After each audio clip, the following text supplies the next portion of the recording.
let's pull this thing back. So much easier moving my scooter than this behemoth. We are taking this thing to get it inspected. So this bike is actually more efficient than what I thought, and it does apparently get like 240 miles per range or so, which is still kind of low. I was expecting it closer to like 270, 290. Like, it's not like the FJR. It doesn't have that like super fast type of quality. The FJR, when you got on it, it's like, man, this thing feels like a missile. But the Super Tenere doesn't feel like that. It doesn't feel like it's one of these super fast bikes, and it isn't. It isn't a fast bike. But I think the way it makes power is exactly what you want for the type of riding that most people do. Kind of street style riding, you know, very good torque. I do love that this bike has got torque throughout the entire rev range. Like, there's no need for any more. Like, I've never ridden this bike and gone like, oh man, I need more torque. It's got enough. Really wish I could just switch off the ABS with a button, and you can't on this bike. There is a workaround. It's basically in the fuel, in one of the fuses, so you can turn off ABS, but it also turns off something else.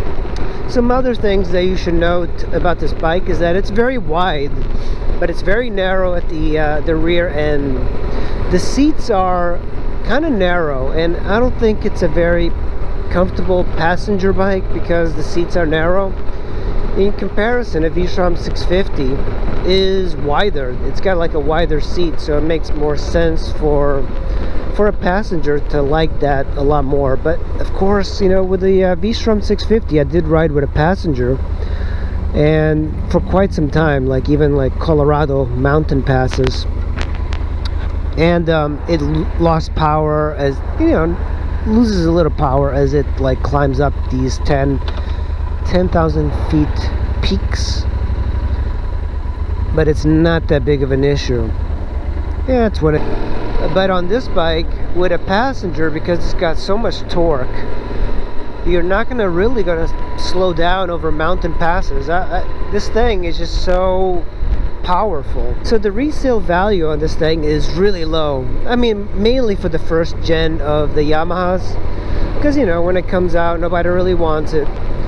But that's why you can get these older 2012, 2013s for like $4,000 to $5,000. So even with 50,000 miles, this thing just sounds absolutely great. It performs flawless, kind of like a new bike would. So you kind of have to wonder, what is the point of buying like a brand new bike when you can get something like this for $4,000, $5,000?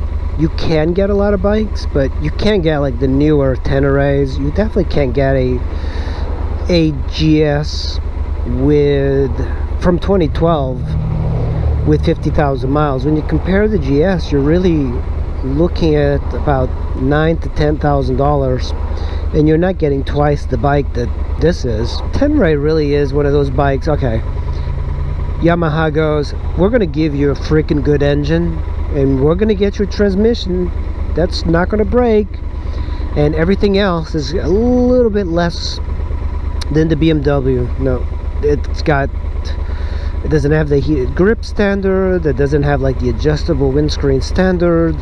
It doesn't have the butt heating seat standard. Doesn't have the boxes or the crash bars. But Yamaha's like, we'll get you a really good bike for the money. And that's what they got in the Super Tenere. They just gave you a bare bones better bike than the GS, but without all the frills. And I kind of like that. I don't like it when bikes disguise the motorcycling experience with frills, I should say, like little heated grips. You know, you can install all of that. You don't really need factory heated grips from BMW. You know, as much as I like the ergonomics in the V-Strom, the ergonomics here are better, and the wide handlebars are so much like wider than the V-Strom, or at least they feel like it. when you get on the ascot, you see like the really narrow stuff, and I think that would be one of the mods I'd do. I'd put like larger ones in there. I'm gonna drop off the bike at this gas station. I usually bring bikes here to get them inspected, and cars and all of that. Okay guys, I just picked up the bike at the gas station and it passed inspection. You know, one thing that you'll recognize right away is that when you're riding this thing, it doesn't throw you around as much as the V-Strom when you pass like a big 18-wheeler like that. When you pass trucks generally on small bikes, you really feel the wind kind of kicking you around.